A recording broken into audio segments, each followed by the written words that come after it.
What's up guys, my name is CarsonLee. I am a historical fiction writer here on YouTube, and today we're going to talk about how I handle large casts of characters. It is a horribly gray and gloomy day today, so just try and ignore the light changing if you can. New England's weather has been not so hot recently, so we are rolling with the punches. I feel like I say that every video, but it is the truth of the Northeast in the United States. We are going to start off with some statistics about my two novels. So my first novel is Valor, and it has 6 point of view characters, and my second novel is Might, and it has 8 point of view characters. When I say point of view character, and when I use that phrase throughout the rest of this video, what I mean by that is that I write in third person omniscient. So I focus on that character for that particular scene or chapter, but my narrator, I guess, is all-knowing, so sometimes they will bring up things that the character isn't doing or saying, something that they thought, or sometimes they will bring up something that's happening somewhere else that the character doesn't know about at all, but the omniscient narrator does know about. The first part of this video, part 1, is going to be me talking about kind of my process, I guess, when I'm handling large casts of characters, and then the second part of this video is some of my tips and tricks. Before we get into it though, I would like to ask if you have any very specific questions or even just general questions about how I handle my large cast of characters, or advice or tips along those lines. Please leave a comment and let me know what your question is, and I can do a video specifically about that to kind of help you with your novel. These are more general things that I do or tips that I have after having done this for a few years now, handling large casts of characters. And this was a requested video, so I guess it's proof positive that I do read your comments and I do make the videos that you asked me to make. So let me know in the comments if you guys have any specific questions that I do not address going forward. So part 1 is kind of how I do things, and I have some questions to sort of guide my conversation with you guys. But how do I start planning a large cast of characters? Normally my characters start as different archetypes, and from there they develop their own personalities, but I do kind of start with, like, you know, an adjective and a noun about who they are. So for example, one of my characters, Fell, he would be a stoic warrior. My character Eric would be an angry prince. My character Sylvie would be a reluctant female warrior, female fighter. So they kind of start as general ideas, and from there I move into developing them. And how I start developing them is usually I come up with some event that happened in their past that shaped who they were. So let's stick with Fell for this example.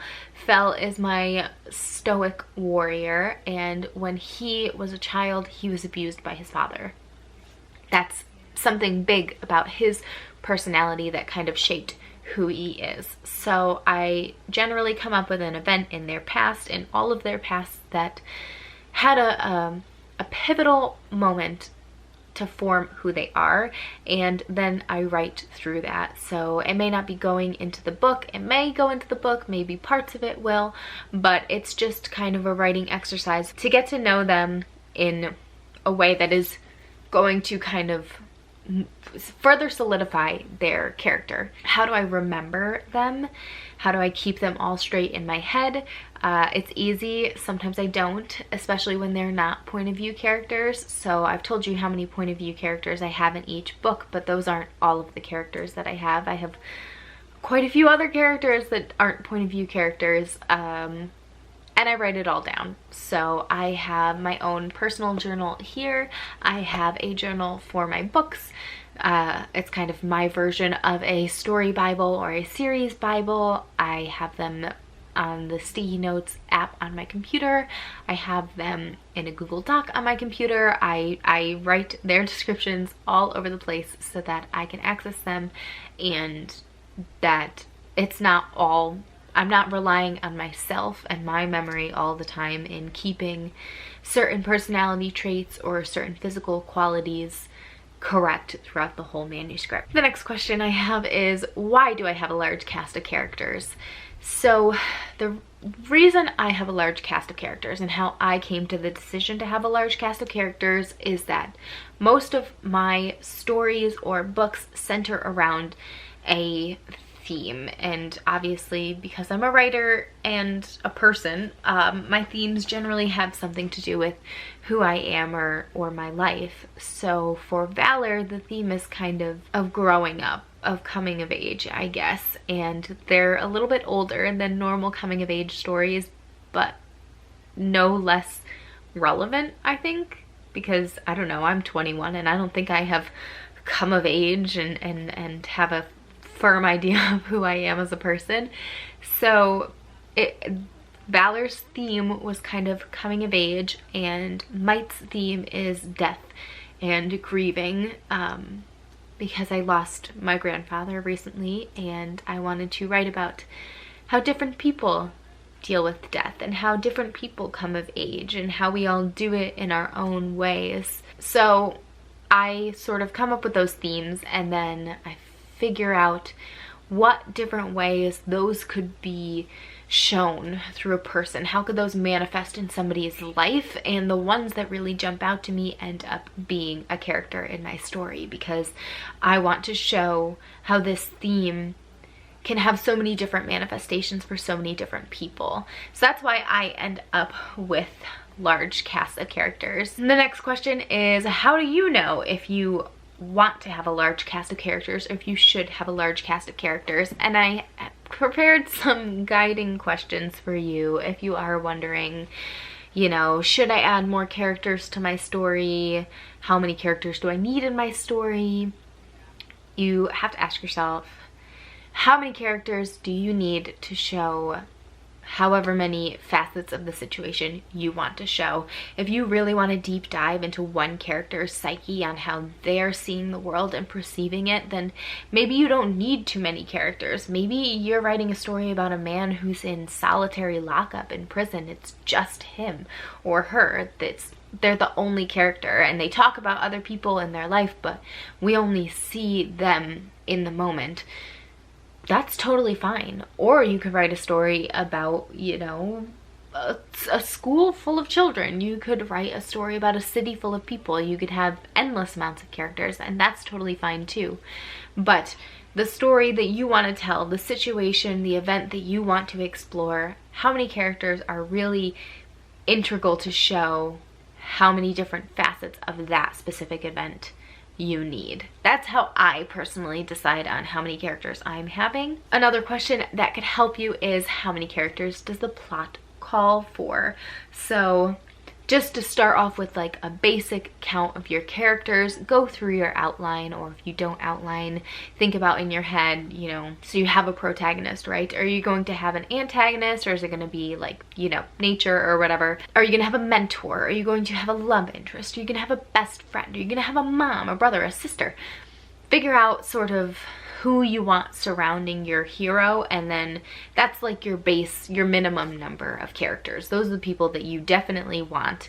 And it's pretty much guaranteed that you're going to add characters as you write, as your hero or main character explores their world. You will probably end up developing other characters, and that's totally cool. So this is kind of just like a base count, how many people are needed for your plot to work the way you want it to. The last question I have kind of prepared is, how many characters can exist without muddling your main character?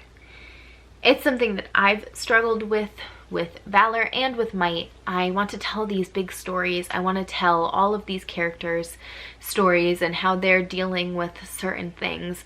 But at the same time, I do have a main character in both of my stories, and I want that to be evident. I want them to shine through.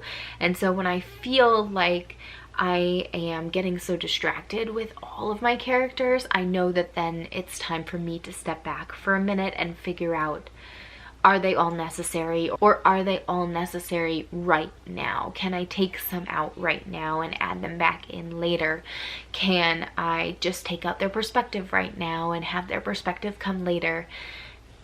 You want your main character, your hero, the one that we're all rooting for, to be the focus of your story, and then add characters as you want to, as they make you happy, as they make you sad and angry and you want to explore that more.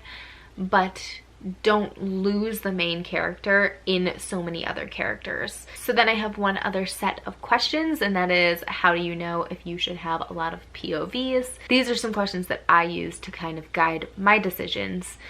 Do you need to see with them? We can obviously see them from somebody else's perspective, but do we need to see with them? Do we need to see into their heads, how they're thinking, how they are looking at the world, how they are interacting with the world? If we need to see that, then they need to be a perspective character. Are they changing? Do we need to see the arc of their story from their perspective? So obviously characters change, and pretty much all of your characters will probably change in some way or another from the beginning of your story to the end of your story. But do you have one of those characters where like he really just undergoes, you know, a total transformation? Maybe he's meant to be a POV character because he has a full character arc. He is a fully fleshed out and developed character, more so than just a sidekick. And then, do they change your story? There are some characters in Valor and Might that I don't have perspective parts for, but they are main characters. They're main characters in parts of the story. So, for instance, one of my characters, Leaf, he is a perspective character in Might, but he goes through his entire journey with Rune, and Rune is not a point of view character. I decided that Rune's story was not necessary to tell the story of the novel, of Might, but Leaf's was. So Rune is there, he is fully fleshed out, he does change a little bit, but having him as a point of view character was not going to change the story, and so he's not a point of view character. And then finally, I have some tips and tricks that I have used to kind of guide my way in terms of writing with large cast of characters and how I decide to have large cast of characters. So number one, don't force it. And that applies to everything. Don't force yourself to have too many characters. Don't force yourself to have too few characters. Don't force yourself to write in the perspective of certain characters if you're not feeling it, because the more you force it, the less you're going to want to write your story. And obviously, we are all writers. We want to write our stories. So I don't force it. I have gotten a lot better at this, at really planning out my story in advance, so then when I get to a part that I'm not feeling, or a perspective that I'm not feeling that day, then I can move on and write a different part of the story and come back to that later, because I don't want to force myself to be writing in a perspective that is not bringing me joy, because it's just going to sour my experience with the book, and then that's what my brain is going to bring up the next time I think, hey, maybe I should sit down and write. The second tip is, if you can't tell the difference between your characters when it's their perspective, then the reader isn't going to be able to either. My characters pretty much all have different ways of viewing the world, different ways of interacting with the world, and when they do have the same way of viewing the world, they interact with it differently. Or if they have the same way of interacting with the world, odds are their mindset behind those interactions aren't the same. So I can always tell. And that doesn't always guarantee that readers are going to be able to tell, but if I can't tell, that is guaranteed that my readers aren't going to be able to tell, if that makes any sense. It's kind of like the rectangle and squares, right? Like a square is always a rectangle, but a rectangle isn't always a square. My third tip is to list 1 to 3 things that motivates your hero or your character, and then list their typical attitudes and behaviors. So like I just said, their behaviors, two characters can have the same behaviors, but they shouldn't have the same motivations behind it. Or they could have the same motivations. They could both be motivated by family, but it causes one character to react in anger and it causes another character to react with sadness or sorrow. So their behaviors, because of their motivations, aren't going to be the same, if that makes sense. And that helps to just develop characters that are different, that feel different to the reader, so that you're not running into, you know, people having no idea who they're reading about because they all sound the same. My next tip is to plan out their arcs separately and then to combine them into your book. If you have been on my channel and been watching me, you know that I recently did this for my novel Might. I will link the video that I did it down below, but basically I planned out the entire story, entire arc for each of my 8 point of view characters, and then I took them all and kind of combined them into one like master list of chapters for the whole book. So it was much easier for me to just conceptualize how they're going to change over time if I was doing just them, and it was much easier for me to fit all of those pieces together when I'm trying to create one cohesive story when I have all of the pieces already set and laid out before me. And then my final tip is to make your point of view character clear from the very beginning of your section or chapter. So either put their name in the heading, or as a general rule of thumb, their name should be in the first sentence of that chapter or section that starts their point of view.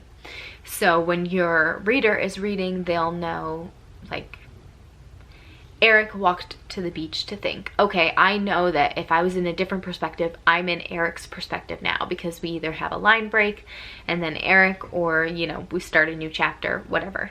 So make sure that those are clear to your reader, and also while you are editing and drafting, make sure they're clear to you. Either color code or write in a notebook that that perspective goes from this page to this page, but definitely make that clear to yourself, because trust me, I didn't when I was writing Valor, and going back through that manuscript and trying to put in those markers for every perspective took me weeks. I'm not kidding. So those are kind of general tips and tricks on how I handle my large cast of characters. If you want more hands-on examples, so I could go into one of my characters if you want, how I store their physical descriptions, how I come up with physical and behavioral descriptions. 2 of my characters that share similar motivations or physical descriptions, and kind of just go through how I develop them more in depth for my specific story. If that's something you're interested in, let me know in the comments down below. But I hope these general tips helped you guys if you are considering a large cast of characters, or you're trying to handle a large cast of characters that you already have. Thank you so much for watching, and if you like what you saw and you want to see more from me, please subscribe down below. I make writing and reading content over here, and I also love making your videos, so I will make any requested videos that you guys want me to make. I am here for you, and also for me sometimes, but mostly for you. Thank you so much for watching this video, and I will see you guys next time. Bye!